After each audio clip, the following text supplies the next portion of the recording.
So, Ahmet, what did you think of Balto 2? Oh, Jesus Christ. How could this happen? Should I just read the back? If that helps you. Okay. A true American hero returns in a breathtaking new quest as big as the wild. Untamed North! Exclamation point. This action-packed feature-length sequel to the original Balto is a brilliantly animated adventure your whole family will want to share again and again. And again. I'm glad we purchased it. Part husky and part wolf, Balto knows what it means to hear the call of the wild.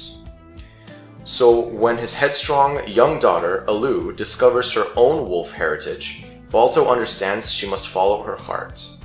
Now, deep in the Alaskan wilderness, Alu will seek her own path, tangle with a renegade wolf pack leader, and, with a little help from Dad, fulfill her own heroic destiny.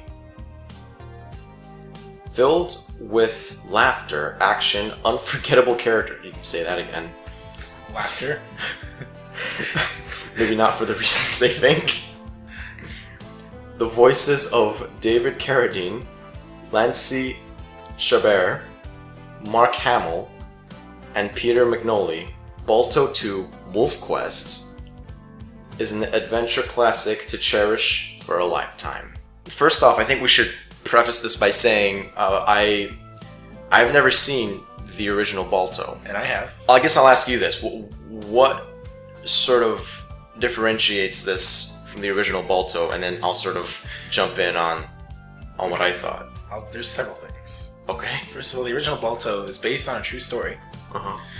about a part husky, part wolf that is like part of like a dog sledding team, or he wants to be part of, in the movie, he wants to be part of the dog sledding team, but he can't because he's part wolf. Mm-hmm.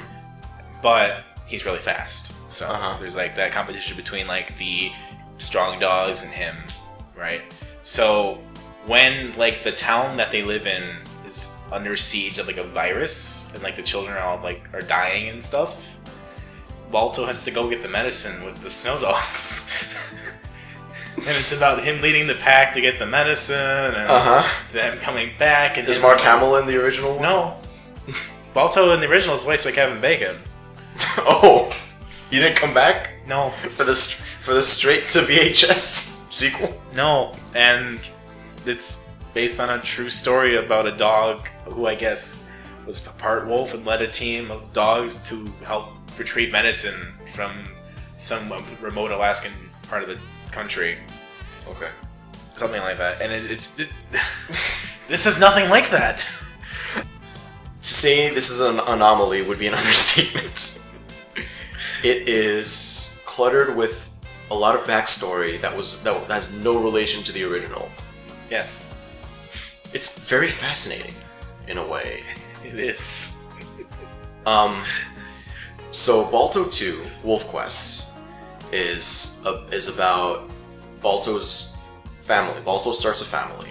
Right, with the dog, with the love interest from the original with movie. his spouse from the previous film, I'm assuming. I don't remember if Jodie Benson, who voices the spouse, was in the original movie, but it seems like she was, if she returned. It's been a while in between movies, you can assume. It's like 7 years. Okay. Well, Okay. about that. So they have a litter together. They have a bunch of pups. Yep. And then All the pups look like the mother, except for one. Alu Yes. is the runt of the litter. And she looks like her daddy. Right. Which confused me a lot because the way it's animated is you think it's Balto in some scenes, but it's really the daughter. Right. You could argue that was done intentionally, but then just the way she's animated, that's how you differentiate it.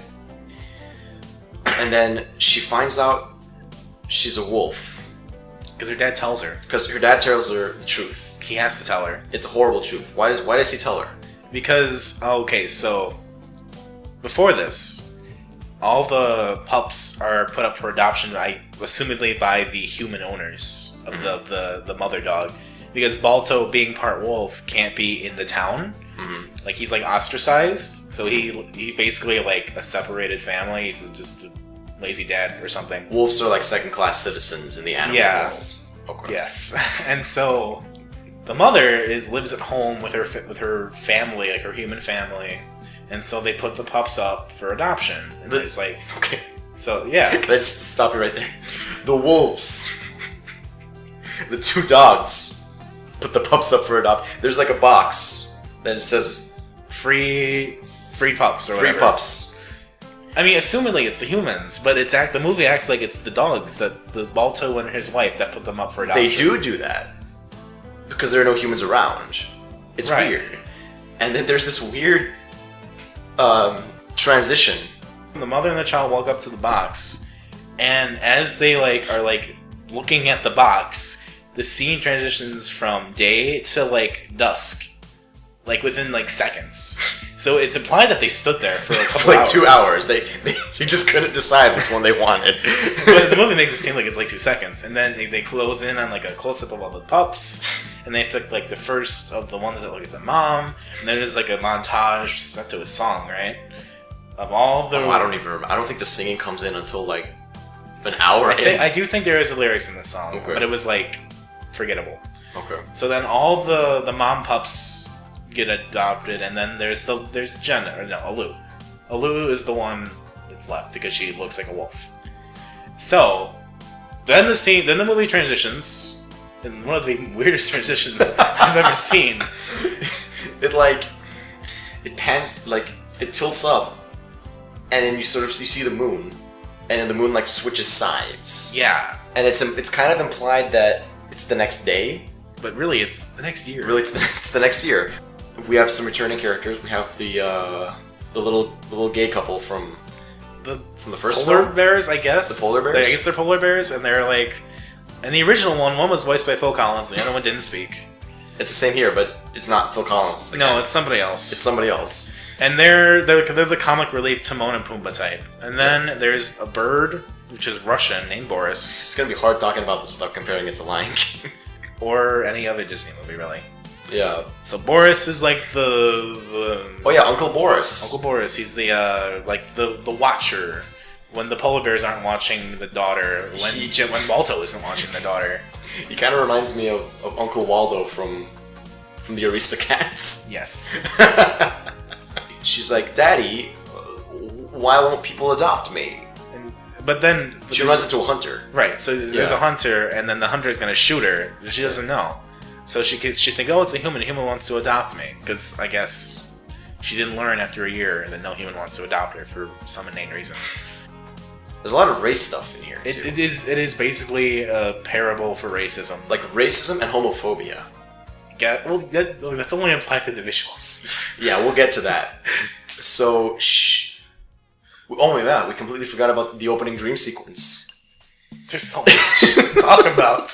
So there's the opening dream sequence. There's so many layers to this. Where Balto is running through platforms of ice and some I guess the Bering. They use the same shot 3 times. Yeah, he's jumping on ice platforms, running from something.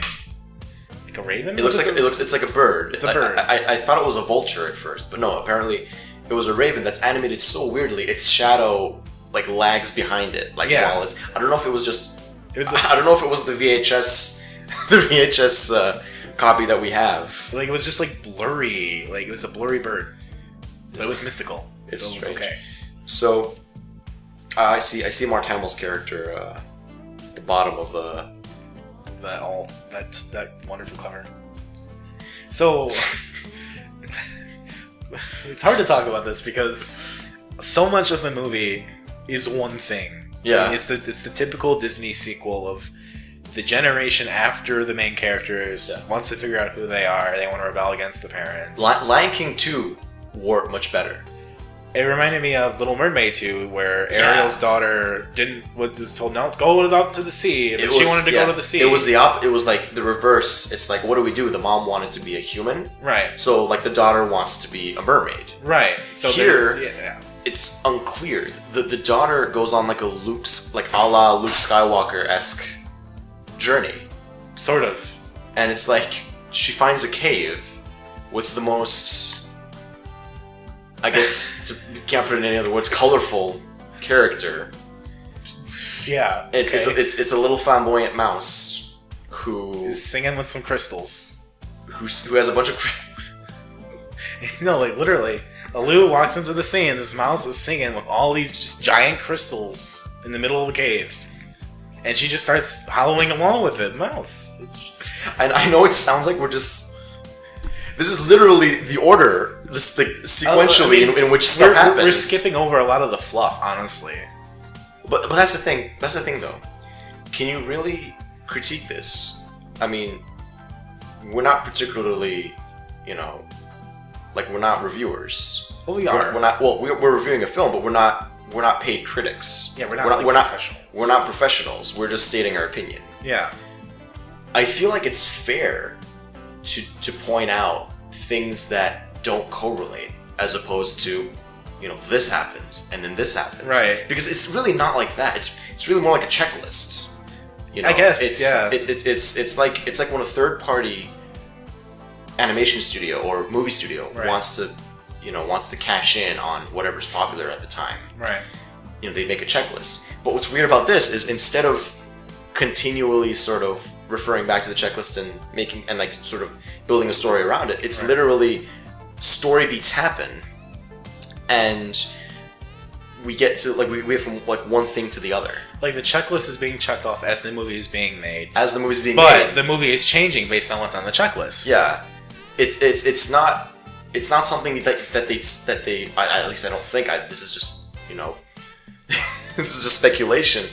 I mean, we should talk. Let's say that this movie, the copyright date on the box is 2000, but everywhere basically says the release date is 2002. No. Which means that this sat on a shelf for about 2 years before coming out, and probably clear why. It was edited by 2 people.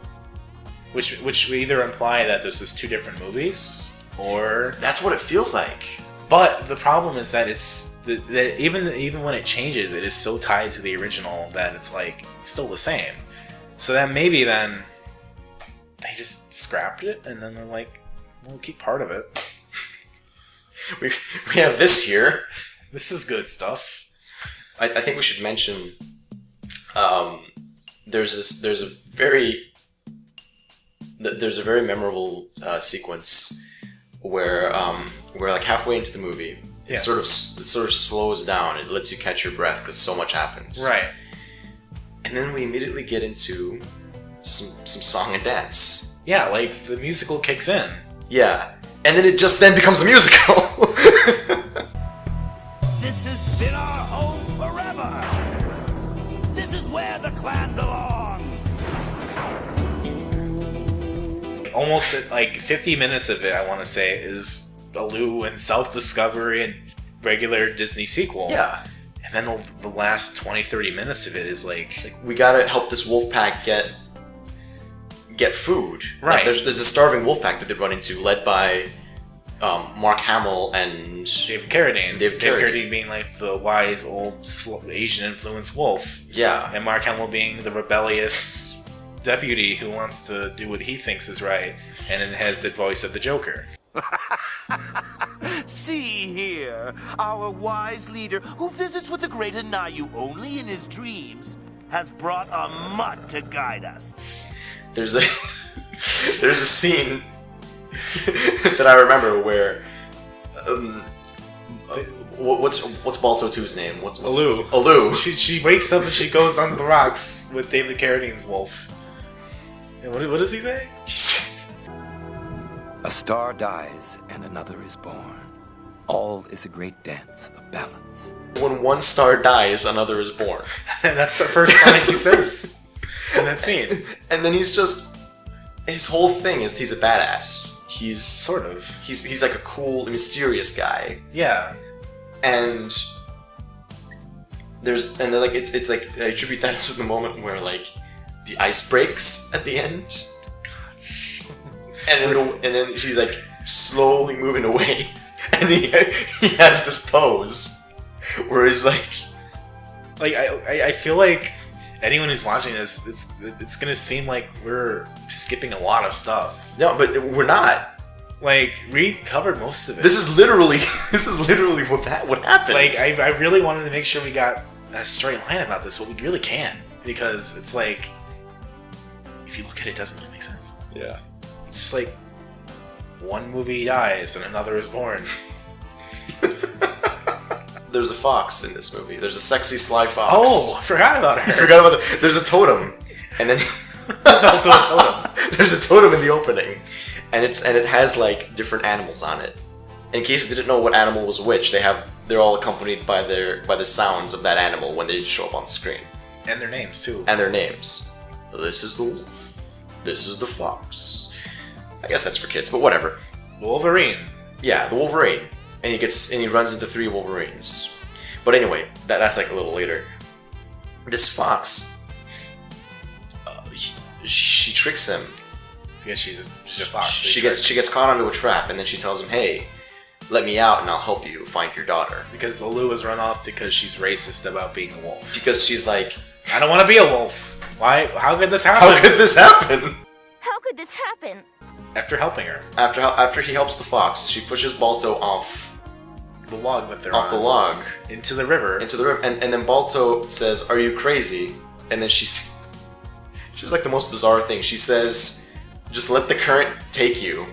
Basically, yeah. Just let the girl take you. Just die, and you'll be with your daughter." Basically. And as soon as that happens, I noticed something, which didn't pay off until the very end. Right. I noticed there was a white wolf. Right. And then for literally 4 seconds at the end of the movie, Yeah. it's revealed that the white wolf is Balto's mom. But it was like also somebody that he knew. But they didn't really introduce it in the second movie. I don't remember it being in the... Okay, yeah, so the ending is that... okay, so Alu has to find her purpose. And so she finds her purpose with the wolf pack. And Balto lets her go. She's like, you're an adult now. Sad, but go. And then he meets his mom. And that's the end of the movie. Why does he meet his mom? Because we needed to know... Does his he need mom was a closure? wolf. What about the previous film? It was a different story. It was different. It was completely different.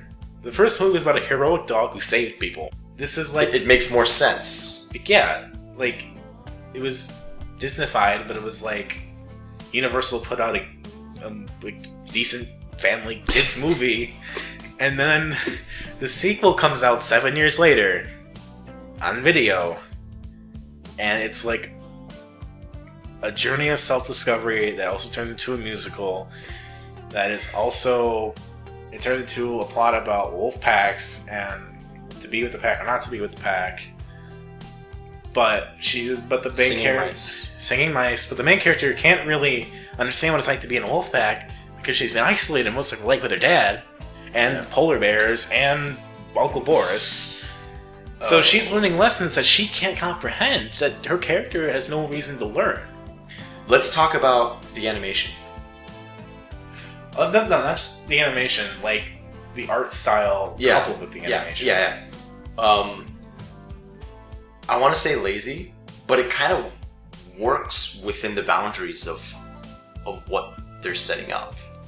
Mostly. It's hilarious at times because it just seems like these animators had no sense of perspective. Right.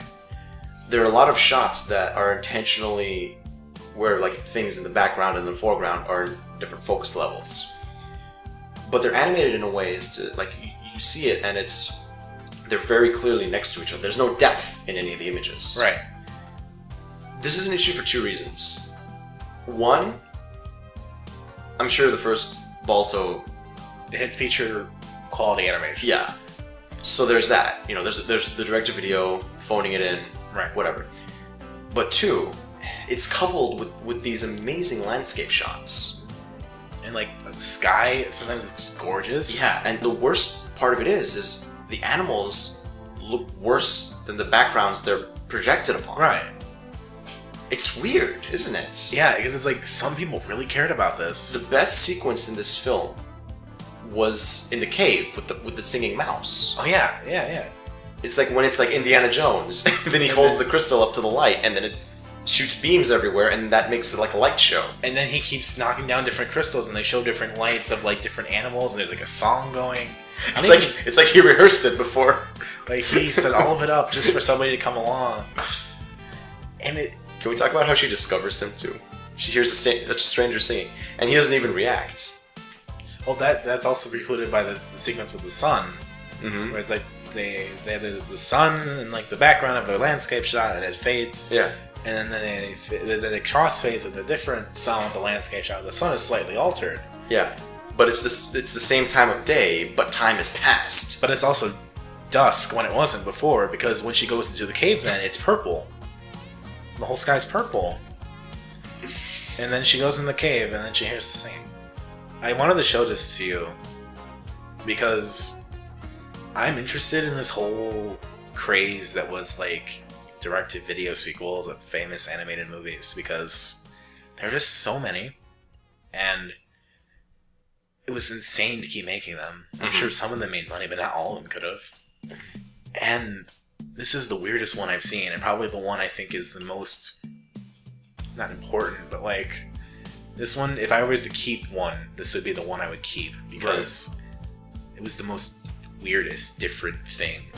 I know it might sound like we're hating on this movie, but I find it absurdly fascinating, and I do not regret watching it. It's a very strange concoction of different ideas coupled with, half-baked animation, but it makes up for it with its sort of sporadic twists. And it's not necessarily a storytelling narrative twist. It's more so you weren't expecting this to, like, you get something set up, but you weren't expecting it to pay off the way it did. Right, like, we knew there was gonna be an ice bridge, but like, we didn't know there was gonna be a musical in the way of an ice bridge. We didn't. If you want to see what something that's equally as calculated as it is passionately made looks like, it's kind of like the reverse of Suicide Squad. Okay. It's a weird comparison to make, but I mean that's like the last film I saw that I thought had horrible editing. But it's weird because I don't want to call it passionless. There's definitely passion in this movie. There's passion in this, but there's that other. They're the gears turning, not the corporate gears so much, but more so like the checking off. Right. We need this now. We need this now. Like it was like, I don't even know. Like, was he like a guy who knew marketing, who wanted to make it this really interesting thing, and then? Yeah, no, it's a paradox. It's something that shouldn't work, but in its own way, it weirdly works. It gets across what it attempts to get across. Not fully. Yeah. Not in the way you would normally expect. Yeah. But like, it does what it does, and it does what it does with its own style. Yeah. And I feel like we haven't even spoiled anything. Honestly, if you can get your hands on a copy, it's on DVD. It's on DVD. It's also available on VHS if you're cool enough. You can get the VHS version. Sure. What rating would you give this movie? I would give it a David Carradine and a Mark Hamill out of the entire cast. Okay. What would you give it? I would give it 3 Uncle Waldos out of a Disney. All this makes just as much sense as the movie. Go watch it.